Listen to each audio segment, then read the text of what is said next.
ಪ್ರೀತಿಯಿಂದ ಮಾನಸ ಮಾದೇಗೌಡ ಕನ್ನಡ ಯೂಟ್ಯೂಬ್ ಚಾನಲ್ಗೆ ಆತ್ಮೀಯ ಸ್ವಾಗತ. ಬನ್ನಿ ಸ್ನೇಹಿತರೆ, ಇಂದು ಗುರುರಾಘವೇಂದ್ರರ ಮತ್ತೊಂದು ಪವಾಡದ ಬಗ್ಗೆ ತಿಳ್ಕೊಳ್ಳೋಣ.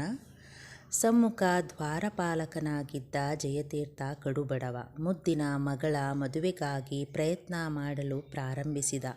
ಆತನ ಪತ್ನಿ ಚೀಸೌ ಕುಸುಮಾಬಾಯಿ ರಾಯರನ್ನೇ ನಂಬಿ ಸದಾ ನಂಬಿದ ರಾಯರ ಅವಿಚ್ಛಿನ್ನ ಭಕ್ತಳು.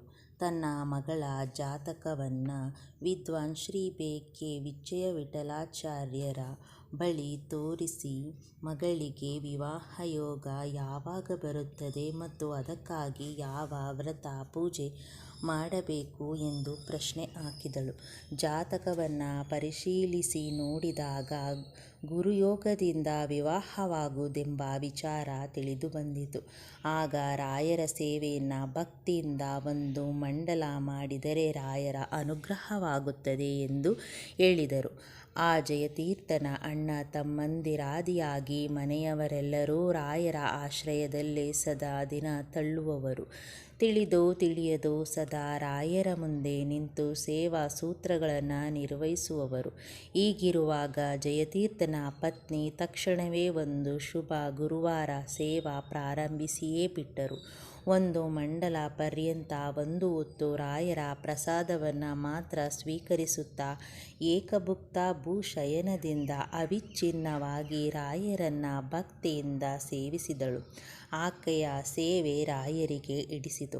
ಆಕೆಯ ಆರ್ತನಾದದ ಕರೆಗೆ ರಾಯರು ಓಗೊಟ್ಟರು. ಆಕೆಯ ಸೇವೆ ಮುಗಿಯುತ್ತಿದ್ದಂತೆ ಒಂದು ಬೆಳಗಿನ ಜಾವ ಪ್ರಸನ್ನ ಮುಖಮುದ್ರೆಯ ತೇಜಸ್ವಿ ಬ್ರಾಹ್ಮಣರೊಬ್ಬರು ಬಂದು ಫಲಮಂತ್ರಾಕ್ಷತೆಯನ್ನು ಇತ್ತಂತೆ ಸ್ವಪ್ನವಾಯಿತು. ಹೀಗಿರುತ್ತಿರಲು ಒಂದು ದಿನ ಹುಬ್ಬಳ್ಳಿಯಿಂದ ಬಂದ ದಂಪತಿಗಳು ಶ್ರೀ ಸುಜಯೀಂದ್ರ ಶ್ರೀಗಳವರನ್ನು ಕಂಡು, ಸ್ವಾಮಿ, ನಮ್ಮ ಕೆಲಸವಾದರೆ 10,000 ರೂಪಾಯಿ ಮುಡುಪು ಕೊಡುತ್ತೇವೆ ಎಂದು ರಾಯರಿಗೆ ಅರಸಿಕೊಂಡಿದ್ದೆವು. ಆದರೆ ಮೊನ್ನೆ ಕನಸಿನಲ್ಲಿ ರಾಯರು ಕಾಣಿಸಿಕೊಂಡು ಸಮ್ಮುಖ ದ್ವಾರಪಾಲಕನಾದ ಜಯತೀರ್ಥನ ಮಗಳಿಗೆ ವಿವಾಹದ ಸಲುವಾಗಿ 10,000 ರೂಪಾಯಿ ಕೊಡುವಂತೆ ತಿಳಿಸಿದ್ದಾರೆ ಎಂದು ಶ್ರೀಗಳವರ ಎದುರಿಗೆ 10,000 ರೂಪಾಯಿ ಇರಿಸಿದರು. ಅವಕ್ಕಾದ ಶ್ರೀಗಳವರು ಜಯತೀರ್ಥನನ್ನು ಕರೆಸಿ ವಿಚಾರಿಸಿದಾಗ ತಾವು ಮಗಳ ಮದುವೆಗಾಗಿ ಸೇವೆ ಮಾಡಿದ್ದನ್ನು, ಸ್ವಪ್ನದಲ್ಲಿ ರಾಯರು ಫಲಮಂತ್ರಾಕ್ಷತೆ ಅನುಗ್ರಹಿಸಿದ್ದನ್ನು ತಿಳಿಸಿದನು. ಆಗ ಹುಬ್ಬಳ್ಳಿ ದಂಪತಿಗಳು ಕೊಟ್ಟ ಹಣವನ್ನು ಅವನಿಗೆ ಅನುಗ್ರಹಿಸಿದ್ದಲ್ಲದೆ ನಿನಗೆ ರಾಯರು ಅನುಗ್ರಹಿಸಿದ್ದಾರೆ, ನಮ್ಮದು ಆಶೀರ್ವಾದ ಇರಲಿ ಎಂದು ಹೇಳಿ ಉಚಿತವಾಗಿ ಕಲ್ಯಾಣ ಮಂಟಪ ಮತ್ತು ಶ್ರೀಮಠದ ಉಗ್ರಾಣದಿಂದ ಮದುವೆಗೆ ಬೇಕಾದ ಸಮಸ್ತ ವಸ್ತುಗಳನ್ನು ಕೊಡಿಸಿದರು. ಮತ್ತು ರಾಯರ ಅನುಗ್ರಹವಾದ ಅವರಿಗೆ ತಾನು ಎಂದು ಅನೇಕರು ಕಾಣಿಕೆಗಳನ್ನು ತಂದಿದ್ದರು. ಒಟ್ಟಿನಲ್ಲಿ ಅನೇಕರು ಕೊಟ್ಟ ದಾನ ದತ್ತಿಗಳು 70,000ಕ್ಕೂ ಮಿಕ್ಕಿ ಮಗಳ ಮದುವೆ ನಿಶ್ಚಿಂತೆಯಾಗಿ ಮಾಡಿದರು. ಹೀಗೆ ಸಾಮಾನ್ಯನಾದ ಜಯತೀರ್ಥರ ಮೇಲೆ ರಾಯರು ಎಷ್ಟು ಅನುಗ್ರಹ ಮಾಡಿದರೆಂದು ಆತನ ಕೃತಜ್ಞತಾಭಾವ ನಿಜವಾಗಿಯೂ ದಿಗ್ಮೂಢನನ್ನಾಗಿ ಮಾಡಿತು.